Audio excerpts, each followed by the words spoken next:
Hola, mi nombre es Luis Arturo Mota Marcelino. Soy estudiante de la Universidad Interamericana para el Desarrollo en el Campus Valle de Chalco, en la licenciatura en Derecho, de la materia Teoría General del Derecho, impartida por la licenciada Eva Grisel Castro Coria. Iniciaré dando una breve definición de lo que significa el derecho y después abordaremos el tema de justificación y derecho y desafíos del derecho. Bueno, iniciamos con la definición del derecho. ¿Qué es el derecho? El derecho es un orden normativo constitucional de la conducta humana que regula las relaciones humanas en toda la sociedad y cuya observancia es impuesta de forma coactiva por parte de un poder público. Se le entiende al derecho por dos cosas distintas, aunque estrechamente relacionadas. Primero, por un lado, es el conjunto de normas y principios con los que una sociedad determina elegir regir su vida social para intentar alcanzar los ideales de justicia y el orden de equidad, y que el poder público se encarga de imponer mediante un monopolio de la violencia. Y por el otro lado, la ciencia social que se dedica al estudio, la interpretación y el ordenamiento del anterior conjunto de normas y principios en contacto con otras disciplinas como la política, la economía, la sociología, la historia y la filosofía. Una de las características del derecho es que provienen de la antigüedad, cuando surgieron las primeras formas de ley y de Estado. La comprensión actual de las leyes y del mundo jurídico debe mucho de su ser a las leyes de la antigua Roma y a los profundos cambios filosóficos que se dieron en Occidente durante el Renacimiento gracias a la influencia del humanismo y después de la Ilustración. También es de carácter normativo, o sea, abarca un conjunto de normas, reglas y directrices válidas dentro de una realidad social y en un marco cultural determinados, que se trata generalmente de las reglas obligatorias de conducta. Ahora hablaremos acerca de la justificación del derecho. Este intenta buscar el fundamento del derecho que nos impulsa a encontrar la razón de ser de la justificación en lo jurídico. Con esto llegamos al punto clave. ¿Cómo se justifican las normas? Para una teoría del derecho se presume de científica que debería ser ineludible, pues conlleva la identificación de la norma jurídica y está íntimamente relacionada con la obligatoriedad de las normas. Conviene distinguir entre la justificación de su existencia y la justificación de su contenido. La justificación puede consistir en satisfacer una necesidad humana o al menos en mandar lo que sea conveniente. Según Kant y Adam Smith, pide que el derecho se ciña a la regla mínimamente indispensable y que lo demás quede retrarioridad de la libertad del ciudadano. Este criterio tuvo en el aspecto laboral y en el económico consecuencias nefastas.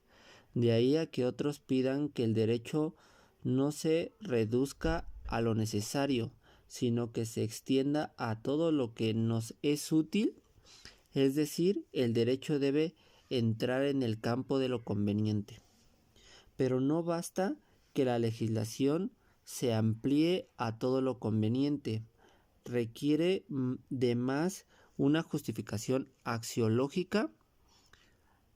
tampoco no basta porque las normas sean claras y precisas, sino que es necesario que sean buenas y adecuadas a la situación que pretenden regular y que están de acuerdo con los valores.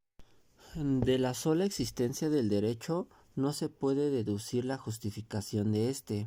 En teoría, otras normatividades podrán ser únicas, necesarias y suficientes para orientar la vida humana. El derecho se presenta como una institución necesaria para controlar los riesgos y deterioros que afecten el orden social y distorsionan la armonía de la sociedad. Ahora hablaremos de los desafíos del derecho. ¿Podrá el derecho contribuir al reordenamiento de la vida humana? ¿Y cómo lograr que el derecho, ciencia del orden y de la armonía del comportamiento social, dé un sentido a vida y el mismo tenga un sentido? Si el derecho se degrada en su concepción y en su aplicación, se degrada también la sociedad. El derecho afronta una fuerte tensión entre la globalización y los renovados ímpetus nacionalistas y soberanistas de algunos estados. Los difíciles problemas jurídicos que surgen de esta tensión en todas las áreas del derecho. Desde el derecho comercial y financiero hasta el en derechos humanos, no son pocos estrictamente. Ligado con lo anterior, hay muchos más fuertes conflictos entre multiculturalismo y la tentación. Y no porque dichos conflictos no existan antes, sino porque tenemos como las migraciones y el reconocimiento de importantes grupos étnicos o raciales tradicionales invisibles ante nos han agudizado. El surgimiento de nuevas tecnologías también han impactado sustancialmente al derecho. Por ejemplo, la inteligencia artificial afecta de manera fundamental las formas de comprender y regular la responsabilidad civil o penal. Por eso se vuelve indispensable que el estudio interdisciplinado de este tipo de fenómenos sea basado en el derecho. Se deben ocupar de un nuevo lugar central en nuestro estudio de democracia constitucional como sistema de articulación de los derechos de la mayoría y de las minorías. En la última década ha surgido con fuerza en muchos países la idea que las mayorías tienen derecho de imponer sus creencias políticas, incluso religiosas, a toda la población. Esta tesis puede ser formulada a través de discursos populistas que cuestionan la legitimidad de los límites impuestos de la mayoría, o más exactamente a los políticos, que dicen representarlas en esta medida. Es urgente volver a retomar con renovado vigor discusiones referidas a las minorías y a la legitimidad de los órganos contra la mayoría, que operan no solo en un ámbito nacional, sino en la institucionalidad. Bajo muchos aspectos se nos presenta nuestro mundo afectado por múltiples crisis y convulsiones graves, problemas que nos afectan profundamente. El ambiente en el mundo, la inmigración, la ecología, el terrorismo, las amenazas de las guerras, la enorme desigualdad en la repartición de las riquezas. El mundo de hoy está roto.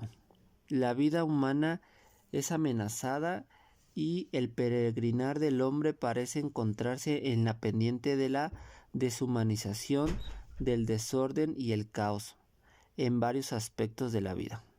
Por eso es necesario decir que el derecho es un ordenamiento, no un mandato.